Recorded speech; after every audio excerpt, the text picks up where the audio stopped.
Good afternoon. I want to share with you today what God laid on my heart concerning loving your enemies. Okay, so I'm going to tell you what this based off biblically in the Bible and also bring it to fruition of what happened in my own personal life. So I'm going to share a testimony with you. Okay, we say love your enemies, and you hear that in the pulpit, but how do one do such a thing? And so, and that's why I asked God, how do I love my enemy? And we know that love is a verb. It's an action. Love is not a feeling of emotions, which come and go. But love is an action. It's an act of loving. There's no way God could tell us he loves us without some kind of action. Therefore, he gave his son Jesus and give us life and breath every day. But how do we love our enemy? And because God said, what good is it, or, that you love who loves you, you love them back, or your friend, but how do you love your enemy? And I'm not so much as talking about exes. I thought about ex, boyfriend, husband, girlfriend, whatever you may have. Because with exes, it's more of a state or emotion of the heart. You didn't start off as enemies, but maybe because the relationship didn't work, or this person didn't live up to your expectation, or you didn't live up to theirs, or everything was going fine, whether you was in a marriage or relationship, regardless marriage or not, a relationship. Well, the relationship didn't work out.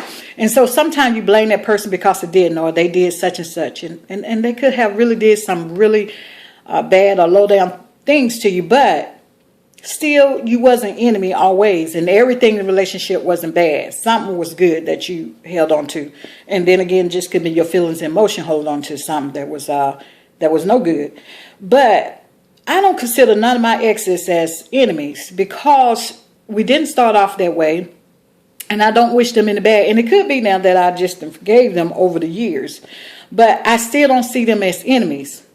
I'm talking about somebody you don't even know, just don't like you for no reason, and plot evil against you. With an ex, you know why. You know whether your fault, his fault, or what have you. But I'm talking about people, whether on the job, it could be family members, it could be anyone that just meant you harm and did you harm. You don't even know who they are.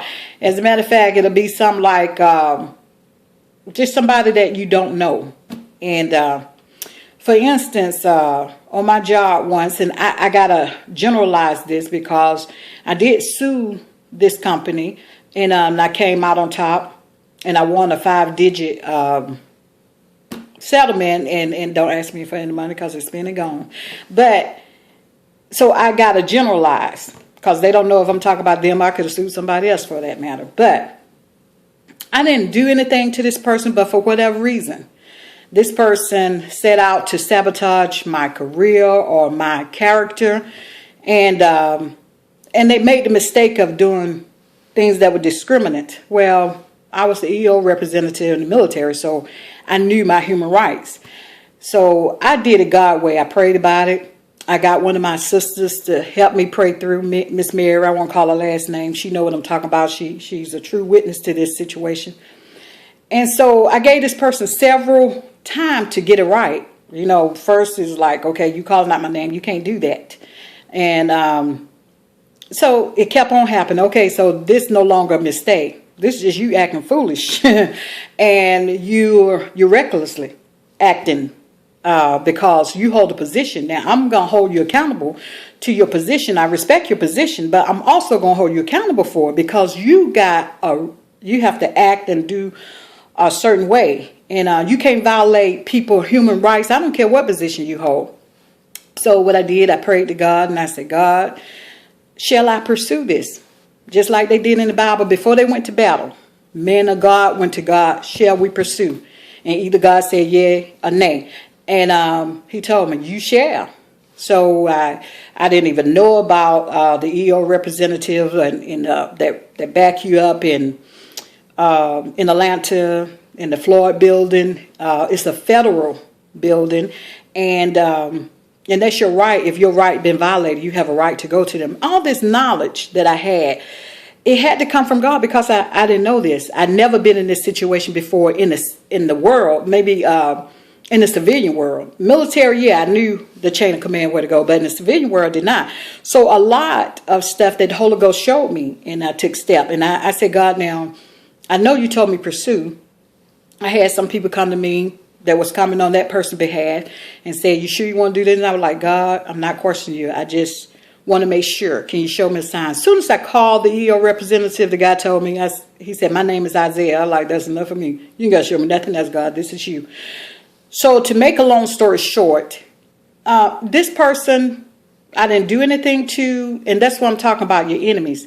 But this person set out to, like I said, to try to sabotage my career. And I'm a good nurse, and I know I was doing my job. I'm dedicated. That doesn't mean I'm perfect, but it does mean I'm excellent at what I do. And it's a difference. Perfect, no man is perfect. But I know to do my job excellent because I do it unto the Lord. And if it's good enough for the Lord. But anyway, still trying to make a long story short. So I had a list of these things that this person did. And I know it was against my human right. And that's why I'm saying enemy. Somebody that, for whatever reason, jealous of you, jealous of maybe you having knowledge and they don't want you to have. I don't know what was the reason. To this day, I don't know what was the reason, but I say, God, but now this is what I'm going to tell you, and this is why God laid on my heart to do this. Because sometimes you think this or that should happen to an enemy, don't, and you were like, well, okay, for instance, I was like, God, well, that person still worked there, but because I sued, I can no longer work there. And I was like, God, what's up with that? And that's my enemy. And it's still like as if this person kept their position, I'm being punished, even though I got the money to spend it. But that wasn't the point. It's the principle, but they still there. So I said, God, I can never work there again. And this is what God gave me. It was just like God is so profound in his wisdom. He said, because I never want you to work there again. He said, if you ever go back to that company, it's going to be because you own it. Now, he didn't say I will.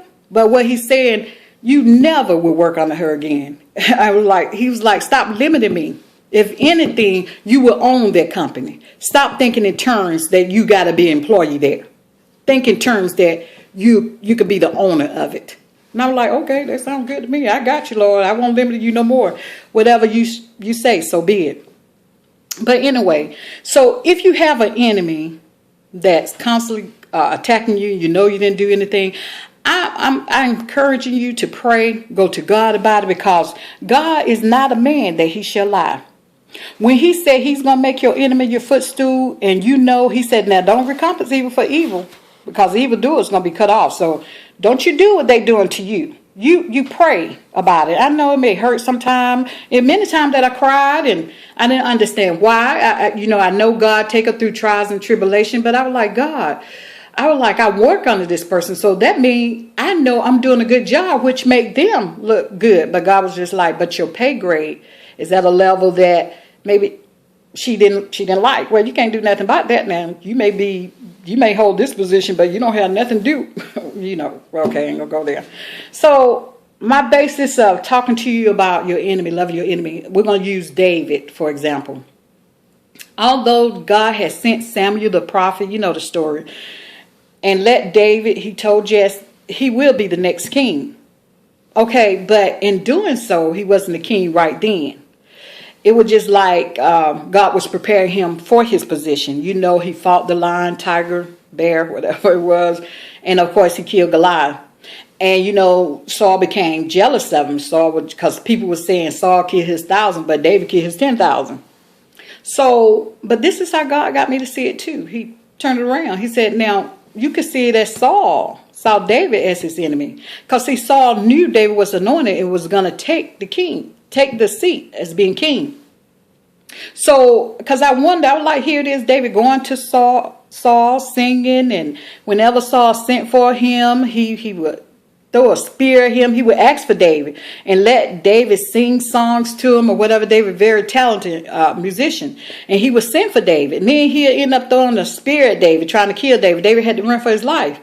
So it just like he knew David was called, and so it is with your enemy. It's something about you that they know, that they don't have that you have. So it's just like, and they don't want you to be where they are, or they just don't want you to have what you got. Not knowing they can go to the same God that we serve and worship and trust. And what God has for them is for them. And what God has for me is for me. I'm not jealous to see a person prosper. As a matter of fact, I'm happy for them. And it's just like, that's what God gave to them. And that fit them. But my blessing is for me. But you got some people, just for the hell of it, just don't want to see you do good. And so it is, those are your enemy. Okay, so how do you love these people? Well, David was our perfect example. Although David knew that he was next to being king, he didn't try to kill Saul. He still worshiped Saul. He respected Saul because he knew Saul was called by God. God made him king. So it just like, I'm going to respect you because God put you there. Like, I may not like some people, but I'm going to respect their position because it is their position. And this is what God told me about my enemy in that situation. He said, now, she was wrong in this area, but she's strong in this area. And I needed her to be strong and make sure she don't violate human rights. But he said, but now she's strong in this area. And that's why I allow her to continue with this position, because everything about her is not bad. So it is with King David. He knew, well, he was just David then. He knew not to kill Saul. His heart wasn't in killing the Saul. He loved Saul. But now he had a man, and I would have been thinking the same way. Hey, let's get Saul out of the way so you can go ahead and be king. Well, one of David's men killed Saul. And David was like, who are you to kill a man of God, a man ordained by God, that God put in that position? And so Saul killed him. You know, he thought he was doing David a good thing. That's why you got to pray and use wisdom. It may sound and look good. It may seem right unto man. But, you know, the Bible says, you know, the end is death thereof. But David ended up being king, his rightly position. God put him where he wanted him to go. Whether that guy would have killed Saul or not, David was going to eventually get his place. I'm not saying God ordained it to be that way, because, of course, David killed that guy. So it is with your enemies. You know, in Psalms, it does tell us, though, that we will see our enemy wither away, or God will make them our footstool. That is true. But don't get jealous if you see them prospering. God said they will prosper in their way. Don't worry about that, because Satan do bless his people. Well, I can't say bless. He gives them things. And so they think they blessed because they have things. And we know having things don't make you blessed. So, you know, but God said, love your enemies. Therefore, just like with David, when he knew Saul was his enemy, but he still came and sung for him when he asked. So it is with your enemy. If you got a chance to say a negative word about them, don't. If you got a chance to sabotage the name, don't do that.